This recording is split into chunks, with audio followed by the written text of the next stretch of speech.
నమస్కారం. సిటీ కృష్ణతేజ వార్తలకు స్వాగతం. ముందుగా ప్రేక్షకులకు సంక్రాంతి శుభాకాంక్షలు. ఇక వార్తల్లోని వివరాలు. కపిలతీర్థం వద్దకు తర్పణాలు వదిలేందుకు వెళ్లే ప్రజలకు తిప్పలు తప్పడం లేదని రాయలసీమ పోరాట సమితి కన్వీనర్ కాంగ్రెస్ పార్టీ నాయకులు నవీన్ కుమార్ రెడ్డి ఆవేదన వ్యక్తం చేశారు. టీటీడీ నగరపాలక సంస్థ అధికారులు నగరంలో జరిగే ఉత్సవాలకు, ఇతర పండుగలకు 10 రోజుల ముందే సమావేశమై అన్ని ఏర్పాట్లు చేస్తారే, మరి పెద్దల పండుగకు తర్పణాలు వదిలే కపిలతీర్థం వద్ద కనీసం మౌలిక సదుపాయాలు కూడా ఏర్పాటు చేయకుండా నడి రోడ్డుపై బ్రాహ్మణులు కూర్చొని నగర ప్రజల చేత తమ పితృదేవతలకు తర్పణాలు సమర్పించడం శోచనీయమని అన్నారు. నగరపాలక సంస్థ అధికారులు కపిలతీర్థం వద్ద పార్కింగ్ చేసే కార్లకు, ద్విచక్ర వాహనాలకు మాత్రం టోల్ ఫీజు 50 రూపాయల నుంచి 100 రూపాయల వరకు వసూలు చేయడంపై చూపించే శ్రద్ధ, పెద్దల పండుగను పురస్కరించుకొని కనీసం మౌలిక సదుపాయాలు ఏర్పాటు చేయడంలో చూపించకపోవడం బాధ్యతారాహిత్యమని అన్నారు నవీన్.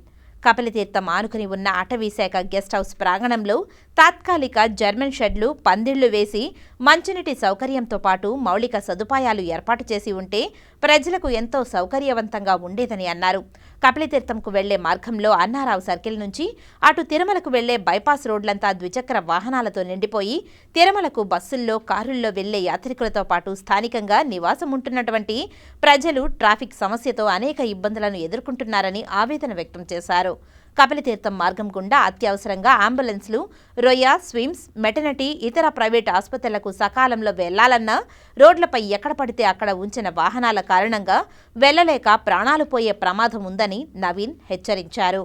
టీటీడీ నగరపాలక సంస్థ, పోలీసు అధికారుల సమన్వయంతో వచ్చే సంవత్సరం సంక్రాంతి నాడు పెద్దల పండుగను దృష్టిలో పెట్టుకుని కపిలతీర్థం వద్ద గల అటవీశాఖ గెస్ట్ హౌస్ ప్రాంగణంలో జర్మన్ షెడ్లు, నీటి వసతి, ఇతర మౌలిక సదుపాయాలు ఏర్పాటు చేసి పరిశుభ్రమైన వాతావరణంలో నగర ప్రజలు తర్పణాల కోసం తిప్పలు పడకుండా ముందస్తు ఏర్పాట్లు చేయాలని నగర ప్రజల తరఫున నవీన్ కుమార్ రెడ్డి డిమాండ్ చేశారు.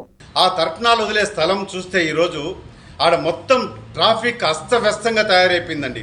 నేను ఒకటే టీటీడీ నగరపాలక సంస్థ అధికారులను అడుగుతున్నాను, ఏదన్నా ఉత్సవాలు జరిగేటప్పుడు కానీ ఇతర పండుగలు వచ్చినప్పుడు ఒక వారం ముందే అన్ని ఏర్పాట్లు చేస్తారు. మరి కపిలతీర్థంలో సంక్రాంతి పర్వదినాన పెద్దల పండగకి తర్పణాలు వదులుతారని చెప్పి అన్ని శాఖల అధికారులకు తెలుసు కదండి. కనీసం అక్కడ అటవీ శాఖకు సంబంధించినటువంటి స్థలం ఉంది, అక్కడ మీరు కనీసం రేకుల షెడ్లు వేసి ఆ లోపల అర్చకులందరినీ కూర్చోబెట్టి, అయ్యవార్లను కూర్చోబెట్టి వచ్చే స్థానికులంతా కూడా ఎంతో పవిత్రంగా అండి తర్పణాలు వదలదామంటే రోడ్లలో కూర్చొని ఎక్కడ పడితే అక్కడ చెప్పులు వేసుకొని తొక్కిసలాడుకుంటా వాహనాలు పెట్టేసి ఉమ్మి వేస్తూ ఆడంతా కూడా వ్యర్థ పదార్థాలంతా కూడా అక్కడే పోయేస్తున్నారు. అక్కడ కూర్చొని పితృదేవతలకు తర్పణాలు వదలడం నేను నిజంగా నేరుగా చూసి చాలా బాధేసిందండి. ఈరోజు ఆవేదనతో చెప్తున్నాను, నగరపాలక సంస్థ అధికారులు ఎందుకు మీరు సరైనటువంటి ఏర్పాట్లు కపిలతీర్థం వద్ద చేయలేదు? మకర సంక్రాంతిని పురస్కరించుకుని తిరుపతి కపిలతీర్థంలో పితృదేవతలకు తర్పణాలు వదిలే కార్యక్రమాలు శాస్త్రోక్తంగా జరిగాయి. మహాలయ అమావాస్య రోజున, లేక సంక్రమణం రోజున, లేదా సూర్యుడు దక్షిణాయన కాలం నుంచి ఉత్తరాయణ పుణ్యకాలంకు మారే రోజున పితృదేవతలకు తర్పణాలు వదలడం ఆచారం. అందులో భాగంగా నేడు సూర్యుడు ధనస్సు రాశి నుంచి మకర రాశిలోకి మారే రోజు. దీనినే మకర సంక్రాంతి రోజుగా పెద్దలకు కొత్త బట్టలు పెట్టుకుంటాం. ఈ రోజున పితృదేవతలకు తర్పణాలను వదలడం శ్రేష్టం. అందులో భాగంగా తిరుపతి కపిలతీర్థంలో పితృదేవతలకు తర్పణాలు వదిలే వారితో మరీ రద్దీగా మారింది. స్థానిక బీజేపీ నాయకులు గుండాల గోపీనాథ్ రెడ్డి ఆధ్వర్యంలో అభాగ్యులకు, అనాథులకు తర్పణాలను వదిలారు.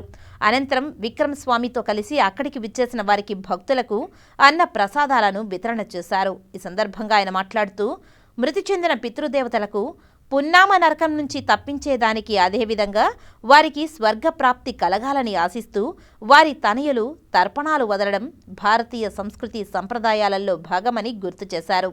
సంవత్సరానికి ఒకమారు పితృదేవతలకు తర్పణాలు వదలడం ద్వారా వారి ఆత్మ శాంతిస్తుందని తెలిపారు. నేడు కపిలతీర్థంలో తర్పణాలు వదలడానికి వచ్చిన వారికి, భక్తులకు అన్న ప్రసాదాలను స్థానిక విక్రమ్ స్వామితో కలిసి వితరణ చేయడం జరిగిందని వివరించారు. ఈ కార్యక్రమంలో గుండాల గోపీనాథ్, విక్రమ్ స్వామి, విద్వాన్ కస్పా పద్మనాభం, సింగంశెట్టి సుబ్బరామయ్య, తొండమనాటి సుబ్రహ్మణ్యం రెడ్డి తదితరులు పాల్గొన్నారు. పితృదేవతలు ఆత్మకు శాంతి కలుగుతుంది. వారి ఆశీస్సులు మనకు పుష్కలంగా ఉంటాయి. వారి ఆశీస్సులతో మనందరూ సుఖ సంతోషాలతో జీవించాలని, ముఖ్యంగా ఈ కపిలేశ్వర ఆలయం వద్ద ఈ తర్పణ వేయడానికి మన స్థానిక ప్రజలు తండోపతండాలుగా వస్తున్నారు. కొన్ని ఏర్పాట్లు స్థానిక అధికారులు టీటీడీ వారు కూడా కొంచెం మంచిగా ఏర్పాట్లు చేసి ఈ తర్పణ వదిలేదానికి బాగా చేస్తే బాగుంటుందని నా ఆలోచన. ఈ ఇయర్ కాకుండా నెక్స్ట్ ఇయర్ కన్నా ఈ తర్పణ వదిలేదానికి మంచి ఏర్పాట్లు చేయాలని నేను కోరుకుంటున్నాను. వార్తలు ఇప్పుడు కాసేపు విరామం. చదలవాడ కృష్ణతేజ దంత వైద్య కళాశాల మరియు సూపర్ స్పెషాలిటీ ఆసుపత్రుల్లో అత్యాధునిక దంత వైద్య సేవలు అందుబాటులోకి తెచ్చారు. అన్ని దంత సమస్యలకు ఒకే చోట పరిష్కారం. అన్ని రకాల వైద్య సేవలు అందుబాటులో ఉన్న ప్రాంగణం చదలవాడ దంత వైద్యశాల. అనుభవజ్ఞులైన వైద్యులచే అందమైన చిరునవ్వు కోసం ఆధునిక దంత వైద్యం, పిప్పి పళ్లకు రూట్ కెనాల్ చికిత్స, చిగురు వాపు వ్యాధులకు అత్యాధునిక చికిత్స, ఎత్తుపళ్ళు, వంకర పళ్ళు, రంగు మారిన పళ్లకు ప్రత్యేకమైన వైద్య బృందంచే చికిత్స.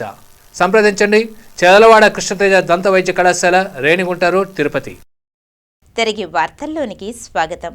సంక్రాంతి పర్వదినాన్ని పురస్కరించుకుని మొదటి రోజు ఆదివారం తిరుపతి శ్రీ గోవిందరాజస్వామి వారి ఆలయంలో భోగితేరు ఘనంగా జరిగింది. శ్రీ ఆండాల్ అమ్మవారు శ్రీకృష్ణ స్వామివారిని భోగి తేరుపై కొలువుదీర్చి తిరుమాడ వీధుల్లో ఊరేగింపు నిర్వహించారు.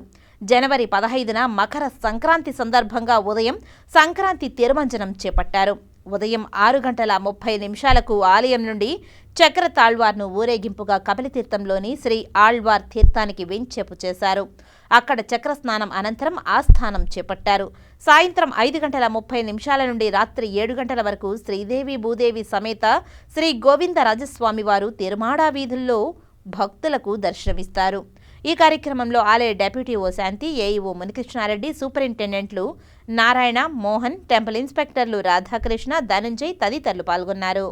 భారత రాజ్యాంగ నిర్మాత డాక్టర్ బిఆర్ అంబేద్కర్ 125 అడుగుల విగ్రహాన్ని రాష్ట్ర ముఖ్యమంత్రి వైఎస్ జగన్మోహన్ రెడ్డి విజయవాడలో ఈ నెల 19న ప్రారంభించనున్నారని, ఇది అందరి పండుగ అని, ఈ కార్యక్రమాన్ని విజయవంతం చేయాలని రాష్ట్ర SC commission chairman Marmudi Victor Prasad పిలుపునిచ్చారు. విజయవాడ స్వరాజ్ మైదానంలో భారత రాజ్యాంగ నిర్మాత విగ్రహ ఆవిష్కరణ సందర్భంగా రాష్ట్రమంతా పర్యటించి పిలుపునిస్తున్న రాష్ట్ర ఎస్సీ కమిషన్ చైర్మన్ ఆదివారం సాయంత్రం తిరుపతికి చేరుకుని స్థానిక ఆర్ఎండ్బి అతిథి గృహంలో విలేకరుల సమావేశంలో మాట్లాడారు. ఈ సందర్భంగా చైర్మన్ మాట్లాడుతూ దాదాపు 200 ఎకరాలలో విశ్వజ్ఞాని భారత రాజ్యాంగ నిర్మాత డాక్టర్ బిఆర్ అంబేద్కర్ 125 అడుగుల ఎత్తు విగ్రహాన్ని, స్మృతి వనాన్ని ఈ నెల 19వ తేదీన రాష్ట్ర ముఖ్యమంత్రి ప్రారంభించనున్నారని, ప్రతి ఒక్కరూ తరలివచ్చి విజయవంతం చేయాలని అన్నారు. సుమారు 400 కోట్లతో స్మృతి వనంలో 3000 మంది సిట్టింగ్ కెపాసిటీతో కన్వెన్షన్ హాల్, 2000 మందికి సరిపడా ఓపెన్ థియేటర్, ధ్యాన మందిరం, గార్డెన్ ఏర్పాటుతో అద్భుతంగా తీర్చిదిద్దారని, 10,000కు పైగా పుస్తకాలు అందుబాటులో ఉండే విధంగా లైబ్రరీని ఏర్పాటు తదితరాలు ఉంటాయని అన్నారు. ఈ స్మృతివనంలో ప్రపంచ పర్యాటక ప్రాంతంగా ఆకట్టుకునే విధంగా అద్భుత కళాఖండాలు ఉన్నాయని తెలిపారు. ఈ విగ్రహం ఈక్వాలిటీ, లిబర్టీ, నాలెడ్జ్కు నిదర్శనమని అన్నారు. డాక్టర్ బిఆర్ అంబేద్కర్ భారత రాజ్యాంగ నిర్మాత, దేశంలో ప్రతి వ్యక్తికి హక్కులు కల్పించిన వ్యక్తి అని, కులమత పార్టీలకు పరిమితం కాదని గుర్తించిన మన ముఖ్యమంత్రి ఈ విగ్రహావిష్కరణ చేపడుతున్నారని, ఇది అందరి పండుగ అని అన్నారు. ప్రతి ఒక్కరూ స్వేచ్ఛ, సమానత్వం కల్పించి సంస్కరణలకు శ్రీకారం చుట్టిన మహానుభావుడ విగ్రహ ఆవిష్కరణకు చలో విజయవాడ నినాదంతో భారత రాజ్యాంగం వర్ధిల్లాలని, హాజరు కావాలని పిలుపునిచ్చారు. జిల్లా సాంఘిక సంక్షేమ శాఖ అధికారి చెన్నయ్య, వివిధ సంఘాల నాయకులు వీరి వెంట ఉన్నారు. తిరుపతి పెద్దకాపు వీధి కూడలిలో స్థానిక యువకులు పెద్ద ఎత్తున భోగి మంటలు వేసి ఆనందోత్సాహాల నడుమ కేరింతలు కొడుతూ భోగి పండుగను నిర్వహించుకున్నారు. పరస్పరం భోగి పండుగ శుభాకాంక్షలు తెలియజేసుకుని ఈ పండుగను అందరూ జీవితాలలో నూతన వెలుగులు నింపాలని ఆకాంక్షించారు. ఈ కార్యక్రమంలో తులసి, శైలేంద్ర, హరి, ఈతమాకుల గోపి, పలువురు యువకులు పాల్గొన్నారు. 80 అడుగులేమో టోము, పైన 125 అడుగులు విగ్రహం, అంటే మొత్తం 205 అడుగుల ఎత్తు విగ్రహాన్ని 400 కోట్ల రూపాయల ఖర్చు పెట్టి 3000 మంది మల్టీ కన్వెన్షన్ హాల్, 3000 మంది కూర్చునే మల్టీ కన్వెన్షన్ హాలు, అలాగే 2000 మంది కూర్చునే ఓపెన్ థియేటరు, వందలాది మంది బౌద్ధ మాంగులు వచ్చి ధ్యానం చేసుకునే హాలు, ఫౌంటైన్స్, అనేక రకాల సదుపాయాలతో, గార్డెనింగ్తో అద్భుతమైనటువంటి కట్టడం. అక్కడ 10,000 బుక్స్ అంబేద్కర్ గారు సంబంధించి సామాజిక ఉద్యమకాలకు సంబంధించిన 10,000 పుస్తకాలతో లైబ్రరీ ఏర్పాటు చేయడం జరిగింది. రాష్ట్ర ప్రభుత్వం గౌరవ ముఖ్యమంత్రి గారు జగన్మోహన్ రెడ్డి గారి నాయకత్వంలో ఇదొక ప్రతిష్టాత్మకమైన కార్యక్రమంగా అద్భుత కళాఖండంగా తీర్చిదిద్దడం జరిగింది. రాబోయే కాలంలో బాబాసాహెబ్ అంబేద్కర్ విగ్రహం అక్కడ ఉండటం వలన విజయవాడ ప్రపంచ పర్యాటక కేంద్రం కాబోతుంది. జగన్మోహన్ రెడ్డి గారు ముఖ్యమంత్రి అవగానే నేను ఇలా 125 అడుగుల అంబేద్కర్ విగ్రహాన్ని పెడుతున్నానని చెప్పి అది పూర్తి చేయటమే కాకుండా 19న ఆవిష్కరిస్తున్నారు. ఈ వార్తలు ఇంతటితో సమాప్తం. నమస్కారం.